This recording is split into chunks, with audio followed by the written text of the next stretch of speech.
വർഷം 1896. ഗ്രീസിലെ ഏഥൻസ്. ഒരു സമ്മാനദാന വേദി.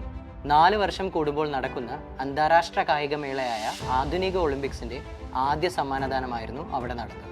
പുരാതന ഒളിമ്പിക്സിന്റെ ഐതിഹ്യപ്രകാരം ഗ്രീക്ക് ദേവനായ സിയൂസ് ക്രോണോസിനെ പരാജയപ്പെടുത്തി സ്വർഗത്തിന്റെ അധിപനായതിന്റെ ഓർമ്മക്കായാണ് കായിക മത്സരങ്ങൾ നടന്നിരുന്നത്.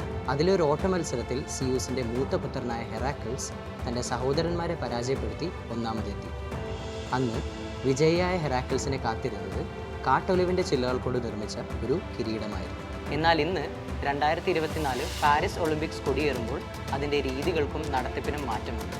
അതോടൊപ്പം തന്നെ ഒളിമ്പിക്സുമായി ബന്ധപ്പെട്ട പല സാധ്യതകളും ഉയർന്നു. അന്താരാഷ്ട്ര കായികമേള എന്നതോടൊപ്പം തന്നെ ഒളിമ്പിക്സ് ഇൻഫ്രാസ്ട്രക്ചർ ഡെവലപ്മെൻറ്റിൻ്റെയും ടൂറിസത്തിൻ്റെയും ജോലി സാധ്യതകളുടെയും മുഖമുദ്രയായി മാറി.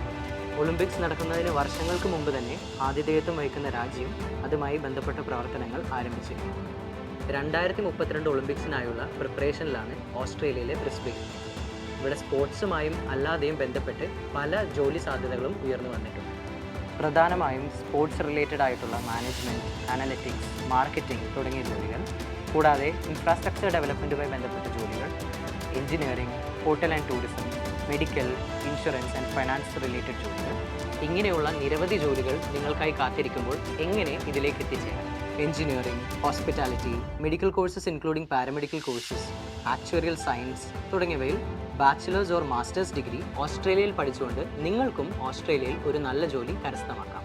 അപ്പോൾ നമുക്കിനി 2032 ബ്രിസ്ബെയിൻ ഒളിമ്പിക്സിൽ വെച്ച് കാണാം. For more informative videos follow Abe services.